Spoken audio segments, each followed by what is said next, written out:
അൽഹംദുലില്ലാഹി റബ്ബിൽ ആലമീൻ. അല്ലാഹുമ്മ സ്വല്ലി അലാ മുഹമ്മദ് വഅല ആലി മുഹമ്മദ്. എൻ്റെ പ്രിയ സഹോദര സഹോദരിമാരെ, അസ്സലാമു അലൈക്കും വറഹ്മത്തുള്ളാഹി. നമ്മൾ ഖുർആനുമായി നിരന്തര ബന്ധം നിലനിർത്തുക എന്ന താല്പര്യമനുസരിച്ച് ആരംഭിച്ച പ്രോഗ്രാമാണ് ഖുർആൻ പഠനം. അൽഹംദുലില്ലാ, വളരെ നല്ല രീതിയിൽ നിലനിന്ന് വരുന്നു. അള്ളാഹു വിജയിപ്പിക്കട്ടെ. എല്ലാ വെള്ളിയാഴ്ചയും ഒരു 10-12 മിനിറ്റിനുള്ളിലുള്ള സന്ദേശം നൽകും. പരമാവധി എല്ലാവരും അത് ഉപകാരപ്പെടുത്താറുണ്ട്.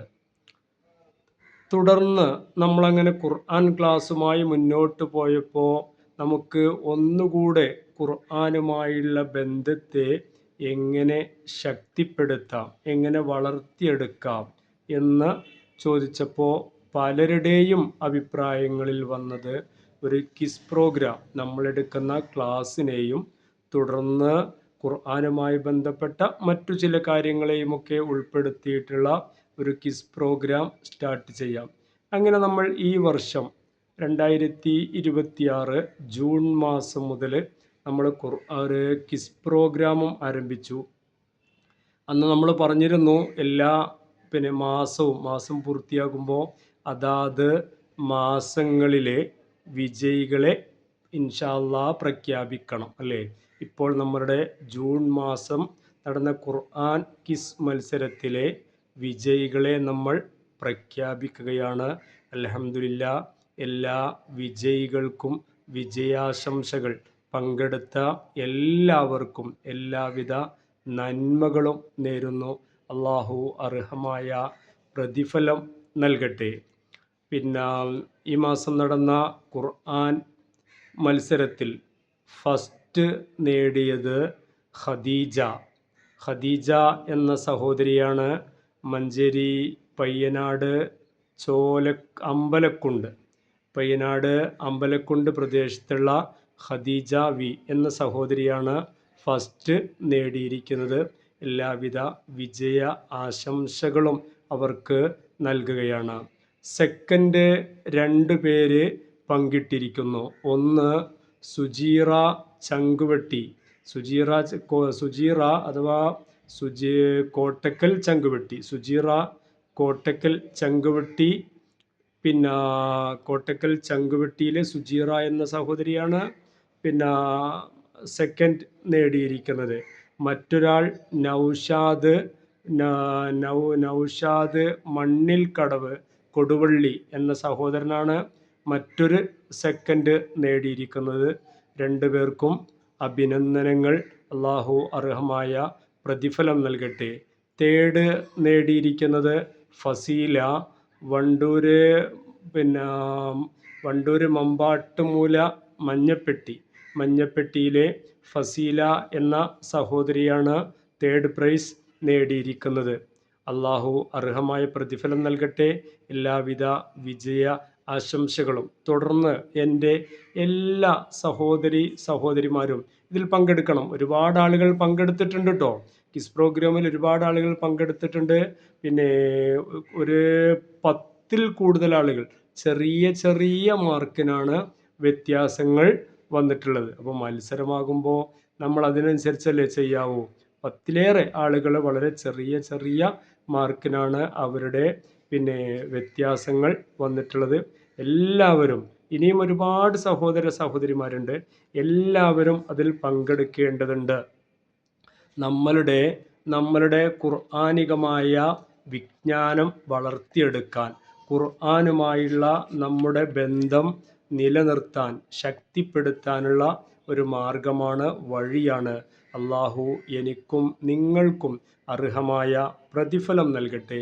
നമുക്കിടയിൽ ഇൻഷാ അല്ലാഹ് ഒരു ഖുർആൻ കുടുംബം എന്ന രീതിയിലുള്ള ഒരു ബന്ധം വളർന്നു വരേണ്ടതുണ്ട്.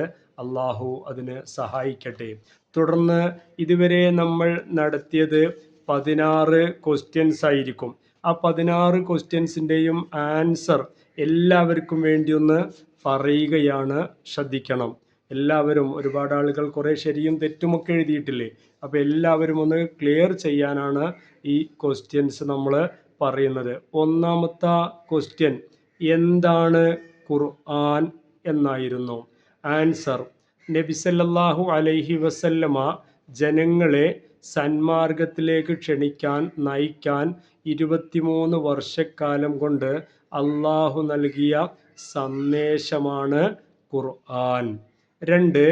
ഖുർആൻ എന്ന അറബി പദത്തിൻ്റെ അർത്ഥമെന്ത്? വായിക്കപ്പെടുന്നത് എന്നതാണ് ഖുർആൻ എന്ന പദത്തിൻ്റെ അർത്ഥം. 3. ഷഫ്അ്, ഖസ്മ് ഈ വാക്കുകളുടെ അർത്ഥമെന്ത്? ഷഫ്അ് ഇരട്ടി, ഖസ്മ് സത്യം എന്നാണ് ഇവയുടെ അർത്ഥം. 4. ഹിജ്ർ. ഹിജ്ർ എന്നാൽ ആര്? ബുദ്ധിയുള്ളവർ, ചിന്തിക്കുന്നവർ എന്നൊക്കെയാണ് ഹിജ്ർ എന്ന വാക്കിൻ്റെ താല്പര്യം. 5. ഖുർആനിൽ എത്ര ആയത്തുകളുണ്ട്? ഖുർആനിൽ എത്ര അധ്യായങ്ങളുണ്ട്? ആൻസർ: 114 അധ്യായങ്ങളുണ്ട്. മറ്റൊന്ന്, ഖുർആനിൽ എത്ര 6. ഖുർആനിൽ എത്ര ആയത്തുകളുണ്ട്? 6666, 6236. ഇത് രണ്ടും ശരിയാണ് നമ്മൾ മനസ്സിലാക്കുക. നബി സല്ലല്ലാഹു അലൈഹി വസല്ലമയിൽ നിന്ന് നമുക്ക് കിട്ടിയതനുസരിച്ച് പ്രവാചകർ നമുക്ക് നൽകിയത് തന്നെ ഖുർആനിനെ 7 രീതിയിൽ പാരായണം ചെയ്യുന്നതാണ്. സബൂഅത്തുൽ ഖിറാഅ 7 രീതിയുണ്ട്. 7 രീതിശാസ്ത്രം, 7 രീതി അനുസരിച്ചാണ് ഖുർആൻ പാരായണ ശാസ്ത്രമുള്ളത്. അപ്പോൾ ചില രീതികളനുസരിച്ച് ആയത്തിൻ്റെ തുടക്കവും അവസാനവും തമ്മിൽ ചെറിയ ചെറിയ വ്യത്യാസങ്ങൾ വരും. അപ്പോൾ ഒരു ഖുർആൻ പാരായണ രീതി അനുസരിച്ച് 6666, ഒരു രീതി അനുസരിച്ച് 6236. ഇത് രണ്ടും ശരിയാണ്. ഈ 2 രീതിയും കേരളത്തിൽ വളരെ വ്യാപകമായി പറയാറുണ്ട്. 7. തൂണിൻ്റെ ആളുകൾ ആര് എന്നായിരുന്നു ചോദ്യം.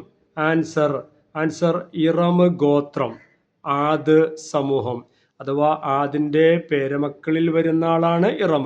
അങ്ങനെ ഇറം ഗോത്രം അല്ലെങ്കിൽ ആദ് സമൂഹം, ഇവരെയാണ് തൂണിൻ്റെ ആളുകൾ എന്ന് പറയുന്നത്. മറ്റൊന്ന് 8. സമൂദ് ഗോത്രം, സമൂദ് വിഭാഗം, അവർ മലം താഴ്വരകളിൽ എത്ര വീടുകൾ നിർമ്മിച്ചു എന്നായിരുന്നു ചോദ്യം. ആൻസർ: 1700 വീടുകൾ നിർമ്മിച്ചു. അങ്ങനെ ഒരു നഗരം തന്നെ, ആ ഒരു രീതിയിലുള്ള താമസ സംവിധാനം തന്നെ അവർ ഉണ്ടാക്കിയെടുത്തിരുന്നു. പിന്നെ അടുത്തത് 9. ഖുർആനിൽ എത്ര ജുസ്ഉകളുണ്ട്? ഖുർആൻ എത്ര ഭാഗങ്ങളാണ്? ഖുർആനിൽ 30 ജുസ്ഉകളുണ്ട്, അഥവാ 30 ഭാഗങ്ങളാണ്. 10.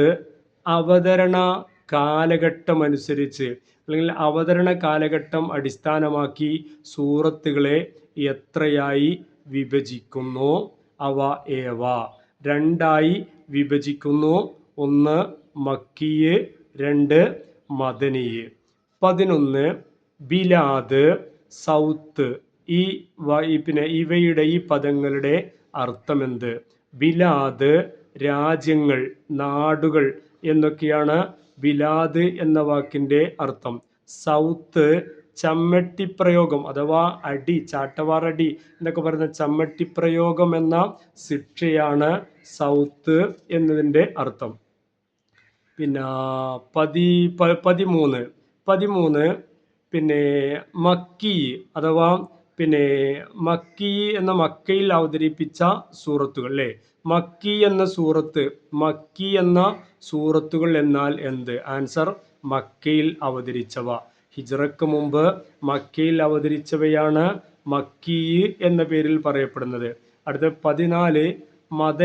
മദനി സൂറത്തുകൾ എന്നാൽ എന്ത്? ഹിജ്റക്ക് ശേഷം മദീനയിൽ അവതരിച്ചവയാണ് മദനി സൂറത്തുകൾ. പിന്നെ 15. അക്രമൻ, അഹാനൻ എന്നീ വാക്കുകളുടെ അർത്ഥമെന്ത്? അക്രമൻ. അക്രമൻ എന്ന പിന്നെ വാക്കിൻ്റെ അർത്ഥം എന്നെ മാനിച്ചു, എന്നെ മാനിച്ചു, എന്നെ പരിഗണിച്ചു എന്നൊക്കെയാണ്. അഹാനൻ എന്നെ നിന്ദിച്ചു, എന്നെ നിന്ദിച്ചു, കുറവാക്കി എന്നൊക്കെയാണ് അഹാനൻ എന്നതിൻ്റെ അർത്ഥം. 16 നേട്ടങ്ങൾ കോട്ടങ്ങൾ. നേട്ടങ്ങൾ കോട്ടങ്ങൾ വരുമ്പോൾ നമ്മൾ എന്ത് മനസ്സിലാക്കണം? നമ്മുടെ ജീവിതത്തിൽ വിജയങ്ങളും പരാജയങ്ങളും നേട്ടങ്ങളും കോട്ടങ്ങളുമൊക്കെ വരുമ്പോൾ നമ്മൾ എന്ത് മനസ്സിലാക്കണമെന്നാണ് എന്ത് മനസ്സിലാക്കണമെന്നാണ് സൂറത്തുൽ ഫജ്ർ നമുക്ക് തരുന്ന സന്ദേശം എന്നായിരുന്നു. നമ്മളുടെ നേട്ടവും കോട്ടവും അഥവാ നമ്മളുടെ വിജയവും പരാജയവും നമ്മളുടെ ഗുണത്തെയോ നമ്മളുടെ ദോഷത്തെയോ അടിസ്ഥാനമാക്കിയല്ല, നമ്മുടെ ഗുണത്തെയോ അഥവാ നമ്മളുടെ കഴിവ് കൊണ്ടോ കഴിവുകേട് കൊണ്ടോ അടിസ്ഥാനമാക്കിയല്ല. അത് അള്ളാഹുവിൽ നിന്നുള്ള പരീക്ഷണമാണ്. അത് നമ്മൾ എപ്പോഴൊക്കെ ഏതൊക്കെ രീതിയിൽ നമ്മൾ നിലനിൽക്കുമെന്ന പരീക്ഷണമാണ് അതിൻ്റെ താല്പര്യം. അപ്പോൾ ഇവിടെ ഈ മാസത്തെ ജൂൺ മാസത്തെ ക്വസ്റ്റ്യൻ ആൻസറുകൾ ഇതായിരുന്നു മൊത്തം.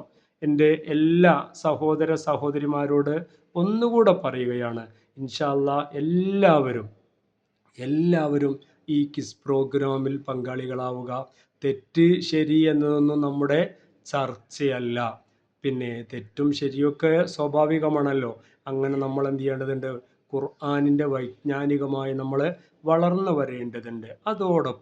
അതോടൊപ്പം ഈ ഗ്രൂപ്പിലേക്ക് ഖുർആൻ പഠനമെന്ന ഈ സംവിധാനത്തിലേക്ക് നമ്മൾ അറിയുന്ന താല്പര്യമുള്ള എല്ലാവരെയും നമുക്ക് പങ്കാളികളാക്കാം. അപ്പോൾ നമ്മുടെ ഭാര്യമാർ, നമ്മുടെ ഭർത്താക്കന്മാർ, നമ്മുടെ പഠിക്കാൻ പറ്റുന്ന പ്രായമായ മക്കൾ, നമ്മളുടെ അയൽവാസികൾ, നമ്മളുടെ സഹോദരങ്ങൾ, ഇങ്ങനെ താല്പര്യമുള്ള പരമാവധി പറ്റുന്ന ആളുകളൊക്കെ ബന്ധപ്പെടുത്തണം. അവരുടെ നമ്പറൊന്ന് എനിക്ക് തരിക, കാര്യങ്ങൾ പറയുക, ഞാൻ അവരുമായി സംസാരിച്ച് ആഡ് ചെയ്യും. അങ്ങനെ ഈ ഖുർആൻ പഠനം എന്ന ഈ സംവിധാനത്തെ നമുക്കൊരു വലിയ മാർഗമാക്കി ഉയർത്തണം. അള്ളാഹു സഹായിക്കട്ടെ. നമ്മൾ ഓർക്കുക, ഖുർആൻ നാം പഠിക്കുന്നു, മറ്റാളുകൾക്ക് ഖുർആൻ പഠിക്കാനുള്ള അവസരമൊരുക്കുന്നു. ഇത് രണ്ടും അള്ളാഹുവിൽ നിന്ന് വലിയ പ്രതിഫലം ലഭിക്കുന്ന കാര്യമാണ്. അള്ളാഹു സഹായിക്കട്ടെ. അള്ളാഹുവേ, ഞങ്ങളുടെ മുഴുവൻ പ്രവർത്തനങ്ങൾക്കും അർഹമായ പ്രതിഫലം നൽകണേ തമ്പുരാനെ. അള്ളാഹുവേ, നീ ഞങ്ങൾക്കിടയിൽ നീ തൃപ്തിപ്പെടുന്ന ഒരു പരസ്പര സ്നേഹബന്ധം നിലനിർത്തണേ തമ്പുരാനെ. അല്ലാഹുമ്മ റബ്ബനാ തഖബ്ബൽ മിന്നാ ഇന്നക അൻതസ് സമീഉൽ അലീം വതുബ് അലൈനാ ഇന്നക അൻതത് തവ്വാബുർ റഹീം. ആമീൻ ആമീൻ ബിറഹ്മതിക യാ അർഹമർ റഹീമീൻ. വൽഹംദുലില്ലാഹി റബ്ബിൽ ആലമീൻ. അസ്സലാമു അലൈക്കും വറഹ്മത്തുള്ളാഹി.